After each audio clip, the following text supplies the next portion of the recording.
দর্শক আসসালামু আলাইকুম। আপনারা জানেন যে আজকে লালমনিরহাটের কালীগঞ্জ উপজেলার সীমান্তে বাংলাদেশিকে গুলি করে মেরেছে ভারতীয় বিএসএফ। ভারত আমাদের বন্ধু রাষ্ট্র, এটি বলা হয়, বিভিন্ন পেপার পত্রিকায় বলা হয়, নেতাদের মুখে শোনা যায়। তবে তাদের গিফট কি মানুষের জীবন নিয়ে, নাকি তারা আমাদের উপকার করে না ক্ষতি করতেছে?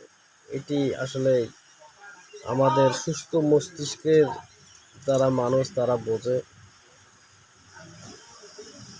বাংলাদেশে অনেকেই কিন্তু সীমান্তে গরু চড়াতে যায়, গরুকে ঘাস খাওয়াতে যায়, কেউ ঘাস কাটতে যায়, কেউ ফসল ওঠাতে যায়, কেউ বা দেখতে যায়। প্রায় শোনা যায় যে লালমনিরহাটের বিভিন্ন সীমান্তে বা বিভিন্ন খবরেই দেখা যায় যে লালমনিরহাটের বিভিন্ন সীমান্তে বাংলাদেশিদের গুলি করে মারা হচ্ছে। আসলে এটি আসলে একটি মর্মান্তিক এবং হৃদয় বিদারক। এটি যে আসলে আমাদের দেশের মানুষকে মেরে ফেলা হচ্ছে, অন্য দেশের গুলি করে মারতেছে, এটি আসলে বেদনাদায়ক। এটি থেকে